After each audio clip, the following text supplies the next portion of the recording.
because this is going to be a landfill. It will be a landfill. And it was Cobb's Fork Creek on where they're at now. It's going to be Lost Fork where that little creek right there runs. And you're going to have to tell the citizens of Decatur County if they have problems with cancer, which glow like a flag out there with the number of people that have had cancer out there, why you let it happen. Thank you for your time, and make a decision with both your head and your heart.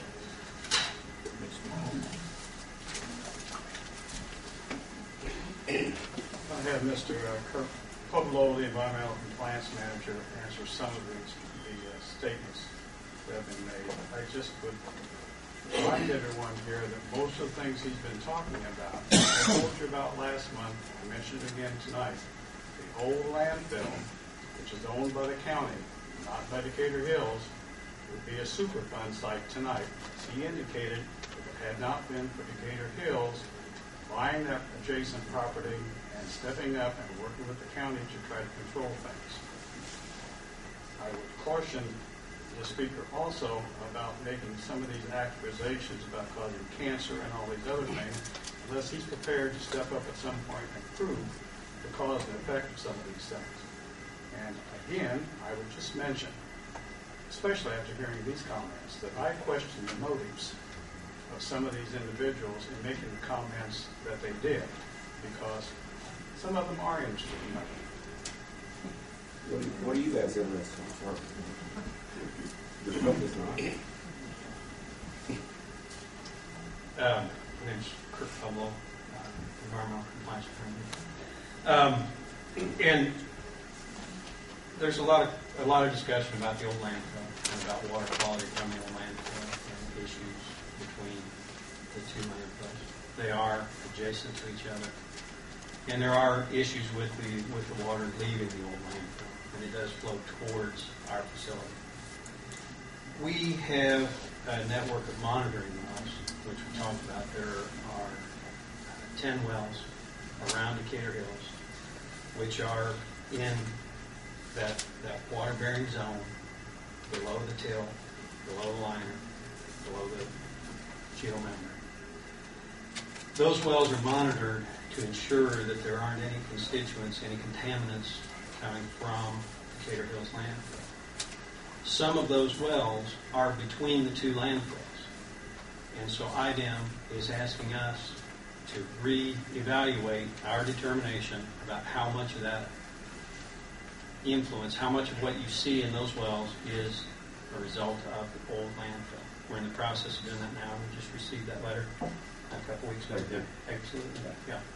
So we're in the process now of doing some follow-up testing and trying to come up with a better determination of how much of that is coming from the landfill.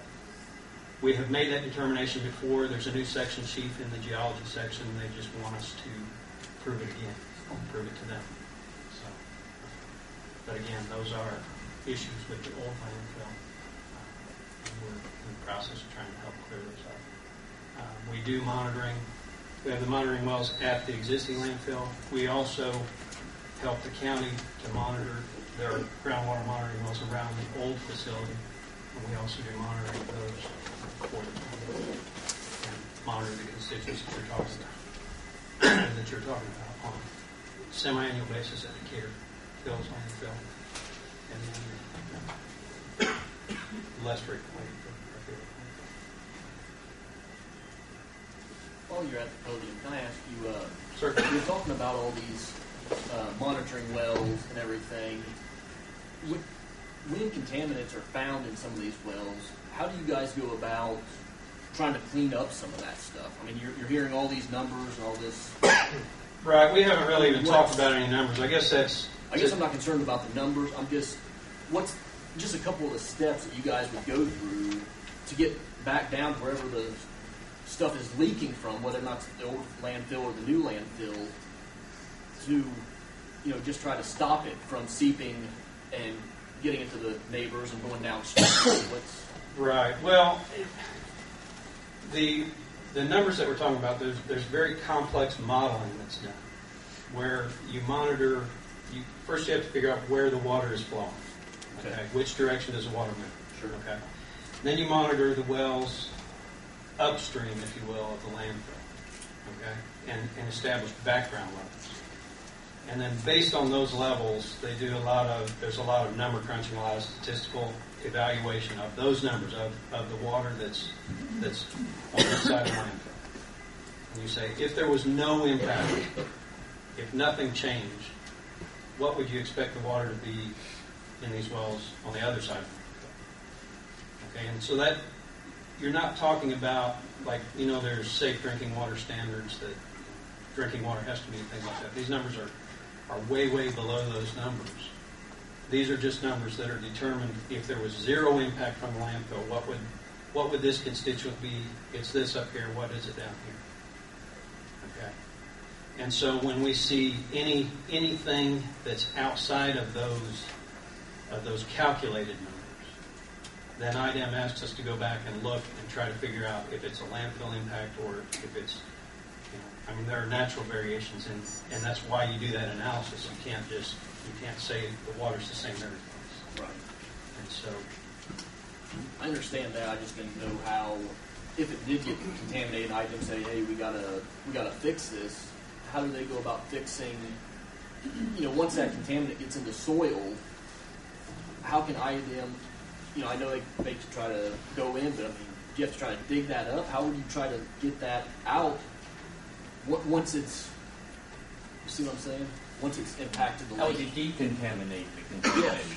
right. How would Containment would be just containment would be the containment best would be part of the answer to remediation. just so even if it went downstream some, affecting some of the neighbors, then really IDEM would just kind of step in and say, well, we just got to contain it so that it does not continue going downstream. Correct. Is probably the best Correct. answer to IDEM. How do you contain groundwater?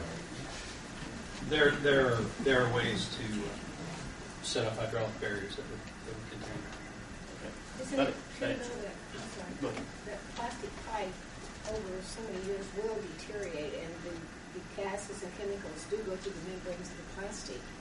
So if this plastic is buried beneath all this clay, then how would you ever, what would be your implications? Would you have to dig up the whole area? Put in new pipe? PVC is not HDPE, but Right. it's not Well, as good as HDPE, and I don't know if there's even any in the old landfill. I don't think it's even regulated. They brought the Clean Air in about 2005. Prior to that, it was 1987. We regulated rules. The government doesn't do any regulatory. Well, the solid waste rules really come under retro, which would have been the early mid-'80s rather than the Clean Air. 1987. Well, earlier 80s. So, but this pipe, it eventually will leak. It will become brittle. Plastic pipe will, especially PVC. Well, that's not the liner. That's I understand yeah, that. and But it so will become brittle, and the gases will, and toxic material will go to the membranes of the plastic. well, we've got. We talked about the HDPE layer, right? The HDPE liner and the clay liner below that. Well, above that is a gravel drainage layer and the pipe. So, How they're thick is your, in the old land, how thick is your liner? I'm impressed with 60 because it standard The old requires landfill? 110. the old landfill, Is there even a liner there? the county landfill. I don't know what kind of liner is in that. There's no plastic liner, certainly. I don't know if it's soil liner or not. That's outside of line. So you don't even know if there is a liner. Well, it's not our facility, so it's not for me to know. Thank you.